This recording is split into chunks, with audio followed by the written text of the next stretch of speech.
Welcome to Cooking on the Kenai. Today I'd like to show you how to make cream puffs.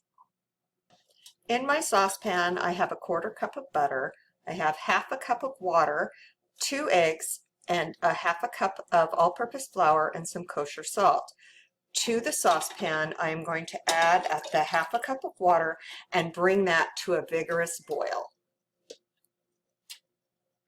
Okay, my water and butter are boiling vigorously. To that, I am going to add my flour and a pinch of kosher salt. And you need to stir this fairly rapidly to get all the flour mixed in. I've taken it off my heat a little bit to keep it from overcooking, but you need to stir this until it forms a ball in your pan, and that is cooking your flour in your butter and water. Okay, it's formed my ball, so I'm going to turn off my burner and transfer my cream puff dough into my bowl. I'm going to add my 2 eggs, one at a time, and beat it until it forms a smooth paste.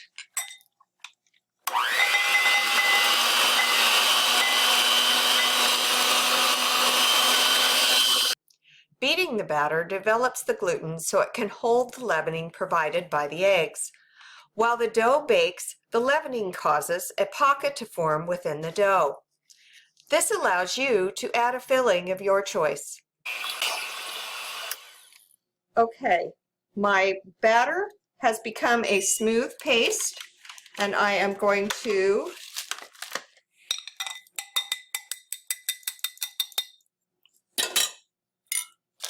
get a few of these things out of the way. I'm going to transfer my batter into a Ziploc baggie. This is just a sandwich size. And use this to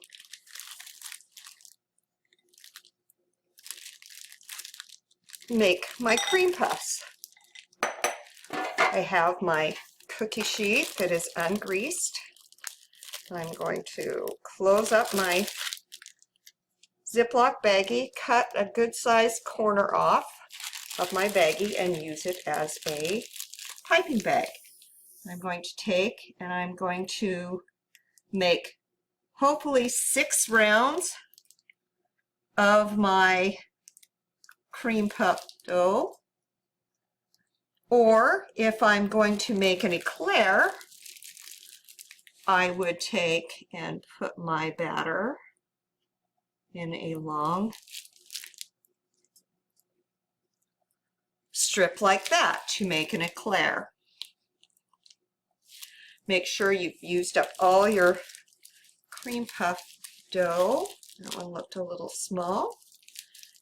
And then at the very end, you need to kind of push down those tips.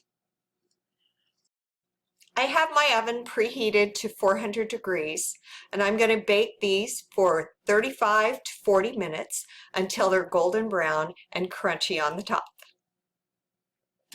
Now I'm going to show you how to make the filling for the cream puffs. I have 2 cups of milk, 2 tablespoons of cornstarch, 1/3 cup of sugar, 1/8 teaspoon of salt. If you don't have 1/8 teaspoon, use the 1/4 teaspoon and just fill it halfway. 2 tablespoons of butter, 2 teaspoons of vanilla, and 2 egg yolks that have been slightly beaten. In my saucepan, I am going to add my cornstarch, my sugar, and my salt, and I am going to whisk those together. My cornstarch is sticking in my bowl, something fierce. So I want to whisk those together to get my cornstarch blended into my sugar. To that, I am going to add my milk a little bit to start with to get it mixed in, and then the rest of it. And I am going to put this over a medium to medium-high heat and stir this continually all the way around the pot, across the bottom, until it comes to a boil.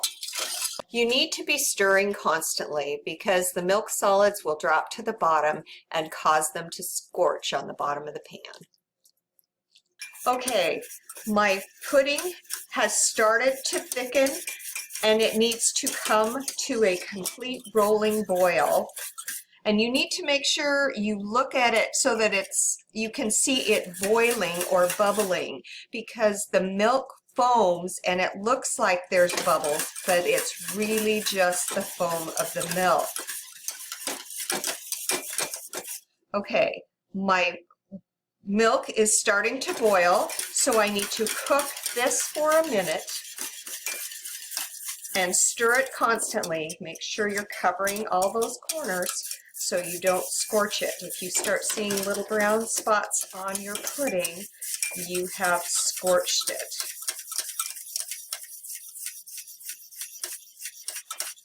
All right, it's been boiling about a minute, so I'm going to remove this from the heat for a couple of minutes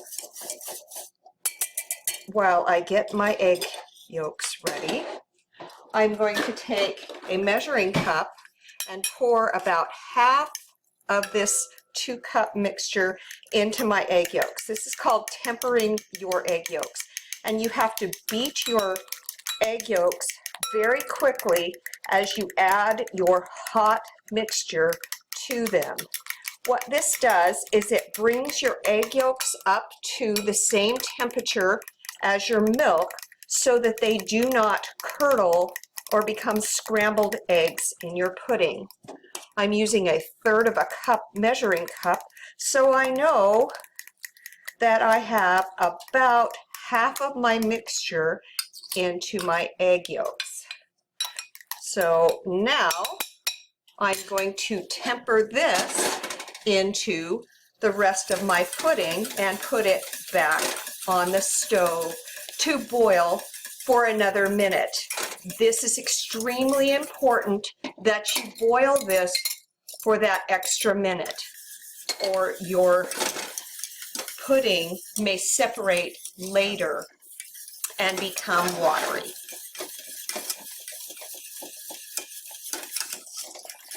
I'm going to be stirring this just as carefully as I did before to make sure that it does not scorch. You can see it boiling. Be careful, because if it spatters on your hands, it hurts. I'm just about done with my minute of boiling. My colorful little placemat thing here is also a hot pad holder, so I'm going to take my pudding off the heat.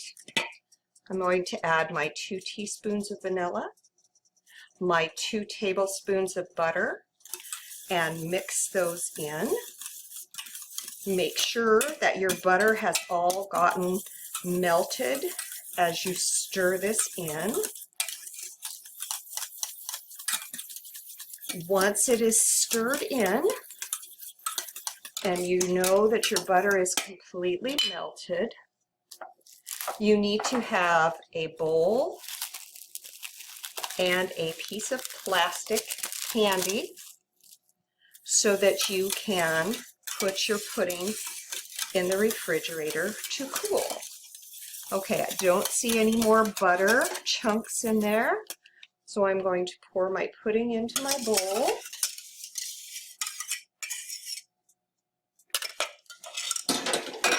And to keep from forming a skin on your pudding, you take your plastic wrap and put it directly down on top of the pudding itself. And that keeps it from forming kind of a hard, tough, rubbery skin on the pudding. Let this cool until it's completely chilled, and then you can fill your cream puffs. Welcome back. Our cream puffs are cooled. Our pudding has cooled. And so now I'm going to show you how to fill them. Okay, here's our cream puffs and our one eclair. I have already cut open the top of the eclair. Here's our pudding with the plastic wrap on it. So I'll take that off. To fill these, you need to cut open the tops. You have a choice of taking out the inside if it's soft like this one, or you can just push it down so that you can fill it with more pudding, which is what I do. And you take your pudding and insert it into your cream puff, however much you would like in it. Put it on your plate, add a sprinkling of powdered sugar, and you're done with that. For your eclair, you fill it with your pudding.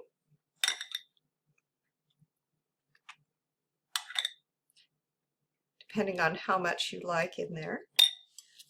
Put your top back on it, and you coat it with a ganache. This is chocolate chips and whipping cream that I heated together to make the topping for your eclair.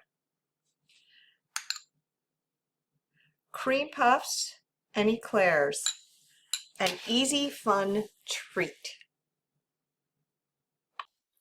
To make a ganache, you need to melt chocolate and heavy cream over a double boiler. So to make my double boiler, I have a small saucepan, I have a canning ring, and I have a heat-proof glass bowl, and I'm going to put it in my pan and have about half the water halfway up the sides of the pan. You don't want it clear to the top because you don't want water getting into your chocolate. To that, I am adding 2 tablespoons or 1 ounce of heavy cream. I am adding 3 tablespoons or 1.5 ounces of miniature chocolate chips. Oops, they stuck. Into my hot cream. I am going to stir this constantly while it is melting. I'm bringing my water up to a simmer so that I can melt my chocolate chips and my cream together. It's been a couple of minutes. My chocolate has started to melt, and I've been stirring it constantly to keep it well mixed.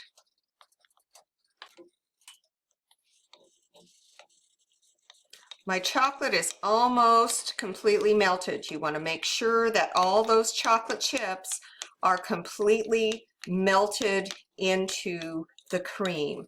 Stir your sides. Don't forget that chocolate on the sides. Make sure it's all completely melted. My sauce has melted, and I am going to take my pot off the heat and take my bowl out of the hot water. Let it sit for a little bit to kind of get a little thicker and cool down just a mite before you put it on to your eclairs. It is a smooth, satiny sauce that is very rich in chocolate flavor. Thanks for watching Cooking on the Kenai.